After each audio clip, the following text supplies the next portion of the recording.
വന്യമൃഗങ്ങൾക്ക് നൽകുന്ന പ്രാധാന്യം പോലും സംസ്ഥാന സർക്കാർ മനുഷ്യജീവന് നൽകുന്നില്ല എന്ന മുറവിളി മലയോര ജനതയുടെ ഇടയിൽ വലിയ പ്രതിഷേധങ്ങൾക്ക് വഴിവെച്ചിരിക്കുകയാണ്.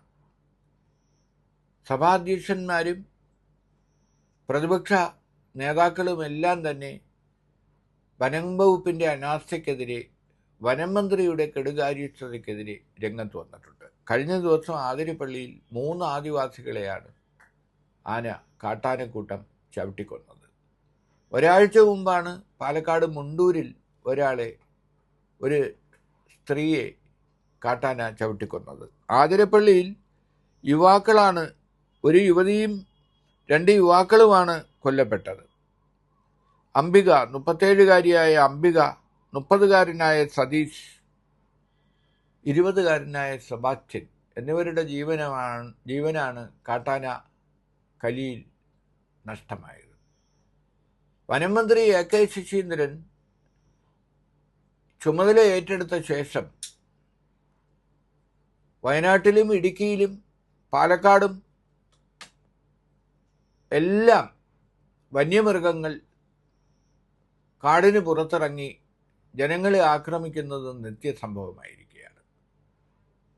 പുലിയും കടുവയും കാട്ടാനയും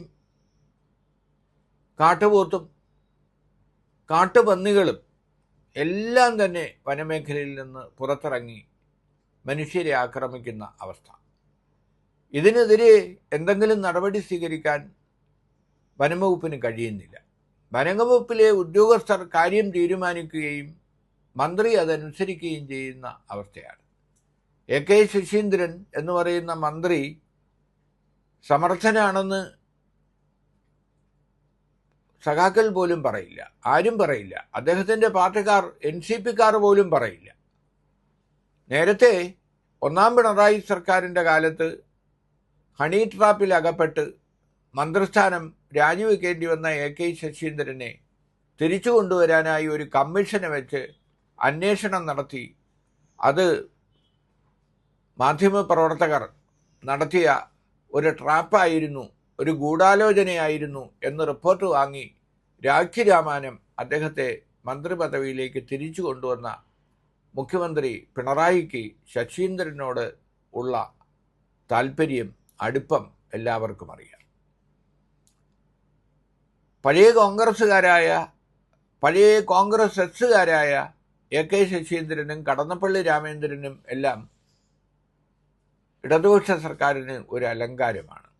സഖാക്കൾക്കിടയിൽ വെള്ളവസ്ത്രമിട്ട ചില ആളുകളെ വെള്ളക്കൊടി പോലെ ഉയർത്തി കാണിക്കാനുള്ള സമാധാനത്തിൻ്റെ വെള്ളരിപ്രാവുകൾ.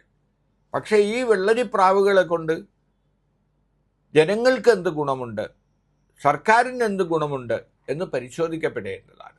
ഇവർ കൈകാര്യം ചെയ്യുന്ന വകുപ്പുകളിൽ ഈ മന്ത്രിമാർ ഈ ലാവണങ്ങളിൽ തുടരുന്നതല്ലാതെ അതുകൊണ്ട് സംസ്ഥാനത്തിന്, ജനങ്ങൾക്ക് എന്താണ് പ്രയോജനം?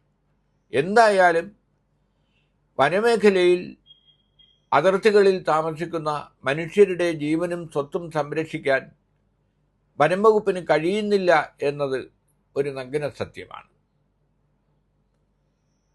കാടിറങ്ങി വരുന്ന ആനകൾ കിണറ്റിൽ വീണും അപകടങ്ങളിൽപ്പെട്ടും മറ്റുമുള്ള അനവധി സംഭവങ്ങളുണ്ടായി. അപ്പോൾ ആ വന്യമൃഗങ്ങളെ രക്ഷിക്കാനും തിരിച്ച് കാട്ടിലേക്ക് അയക്കാനും കാണിക്കുന്ന വനപാലകരുടെ താല്പര്യം പോലും മനുഷ്യജീവൻ സംരക്ഷിക്കാൻ വേണ്ടി നടപടികൾ എടുക്കുന്നില്ല.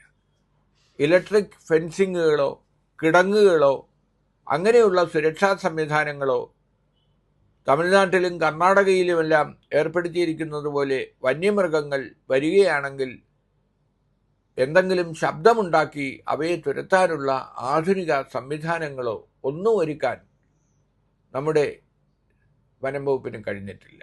ഇപ്പം മുണ്ടൂരിൽ രാത്രി നേരത്ത് അമ്മയും മകനും വീട്ടിലേക്ക് പോകുമ്പോഴാണ് വീട്ടിലേക്കുള്ള വഴിയിൽ വെച്ച് കാട്ടാന 2 പേരെയും ആക്രമിച്ചത്. അമ്മ രക്ഷപ്പെടുകയും മകൻ കൊല്ലപ്പെടുകയുമാണ് ഉണ്ടായത്. അപ്പോൾ വഴിവിളക്ക് പോലും ഇല്ലാത്ത ആ വഴിയിലൂടെ നടന്നപ്പോഴാണ് അപകടം സംഭവിച്ചത്. ഇത്തരത്തിൽ വേട്ടയാടി മനുഷ്യജീവൻ എടുക്കാത്ത ദിവസങ്ങളില്ല എന്ന അവസ്ഥയിലേക്ക് കേരളം എത്തി നിൽക്കുകയാണ്. മുഖ്യമന്ത്രി എന്ന നിലയിൽ വനം മന്ത്രിയോട് ഒരു വിശദീകരണമെങ്കിലും ചോദിക്കാൻ ഇതുവരെ മുഖ്യമന്ത്രി തയ്യാറായിട്ടുമില്ല. വനം മന്ത്രിയുടെ കസേരയാണോ സംരക്ഷിക്കപ്പെടേണ്ടത്, മനുഷ്യരുടെ ജീവനാണോ സംരക്ഷിക്കപ്പെടേണ്ടത്?